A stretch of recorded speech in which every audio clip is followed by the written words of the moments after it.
چرانے کے مہر پر حضرت موسیٰ علیہ السلام کا نکاح ہو گیا، تو آپ نے اکثر مفسرین نے لکھا کہ آپ نے 10 سال تک بکریاں چرائی۔ تو اللہ جل شانہ نے یہ ساری نعمتیں، فرعون سے نجات بھی دے دی، ٹھکانہ بھی مل گیا، گھر بھی مل گیا، اور بیوی بھی اللہ پاک نے بکریاں بھی دے دیں، اور اللہ جل شانہ نے اپنی نعمتیں تمام کر دیں اس دعا کی برکت سے۔ تو اب یہ دعا ہے، جو آدمی ارجنٹ شناختی کارڈ بنوانے جاتے ہیں تو کہتے ہیں نارمل ہے یہ ارجنٹ، تو اگر ارجنٹ شادی کرنا چاہتا ہے تو اس دعا کی ایک ایک تسبیح صبح و شام پڑھے، اول آخر درود شریف پڑھے، رب انی لما انزلت الی من خیر فقیر، کچھ بھی وقت نہیں لگتا، 10 منٹ لگتے ہیں زیادہ سے زیادہ، اگر شادی کرانے میں مخلص ہوگا تو، شادی کرانے میں مخلص ہوگا تو تبھی پڑھے گا نا، اگر وہ نیت ہوگی تو شادی کرے گا نا۔ تو اگر وہ شادی کرنا چاہتا ہے، اچھا اس قاری صاحب کا کیا بنا، قاری صاحب نے پڑھنا شروع کر دیا ارجنٹ بیس پہ صبح شام ایک ایک تسبیح، تو 3 مہینے کے اندر اندر اس کی شادی جو 5-7 سال سے رکی ہوئی تھی وہ ہو گئی، اب الحمدللہ اس کے 5-6 بچے بھی۔ تو ابھی میں ایک دفعہ بتا رہا تھا ایسے بیٹھے ہوئے، تو ایک ساتھی میرے قریب آیا، ایسے کان میں کہتا دوسری شادی کے لیے بھی یہی وظیفہ ہے، پہلی تو ہو گئی ہے اب دوسری کے لیے بھی یہی وظیفہ ہے۔ میں نے کہا دوسری کے لیے بھی یہی ہے، تیسری کے لیے بھی یہی، چوتھی کے لیے بھی یہی ہے، جتنی شادیاں کرنی ہیں آپ وظیفہ پڑھتے جائیں، انشاءاللہ اللہ پاک اتنی ہی شادیاں کروا دے۔ اور پھر چونکہ اللہ سے خیر مانگ رہا ہے تو اللہ پاک خیر ہی دے گا، یہ بھی ذہن میں رکھیں۔ صرف شادی کرانا مقصود نہیں ہوتا، شادی کرانے کے بعد کتنے لوگ ہیں جو ذلیل ہو رہے ہیں، کتنے لوگ ہیں جو پریشان ہیں، گھر جاتے ہیں تو وہاں دل نہیں لگتا، اور ہر وقت کی گھر میں جھگڑا ہے، فساد ہے۔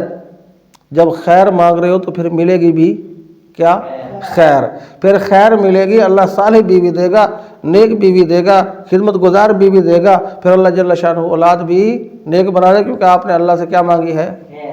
رب انی لما انزلت الی من خیر فقیر، رب انی لما انزلت الی من خیر فقیر۔ تو اب جس نے شادی کرانی ہے انشاءاللہ وظیفہ شروع کر دے، ارجنٹ کرانی ہے تو صبح شام ایک ایک تسبیح پڑھے، اول آخر درود شریف پڑھے، اور اگر نارمل کرانی ہے تو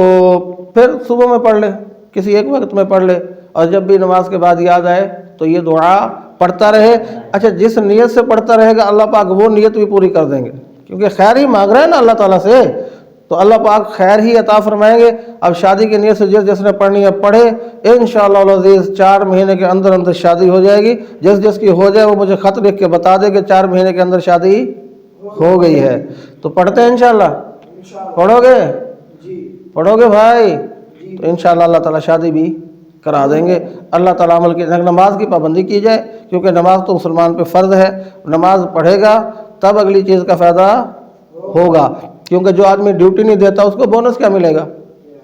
جو ڈیوٹی ہی نہیں دے رہا اور کہتا جی بونس چاہیے۔ اور پھر دیکھو قرآن کے وظائف سب سے اعلیٰ ہوتے ہیں۔ مفتی عبدالرشید صاحب رحمۃ اللہ علیہ، مفتی رشید احمد صاحب رحمۃ اللہ علیہ فرمایا کرتے تھے، ایک آدمی میرے پاس آیا، مجھے کہنے لگا حضرت فلاں مسئلہ ہے، اس کے لیے کوئی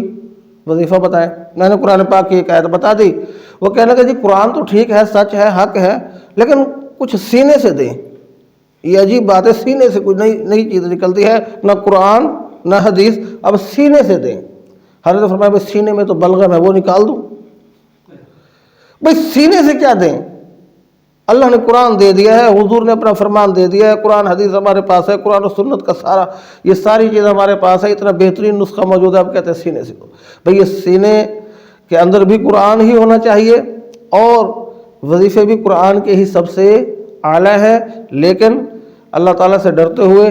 نماز پڑھتے ہوئے، اللہ سے مانگتے ہوئے، جب یہ دعا انشاءاللہ پڑھیں گے صبح شام 100 مرتبہ، اللہ جل شانہ غیب سے انتظامات فرما کے آپ کے حلال نکاح کا اللہ جل شانہ راستہ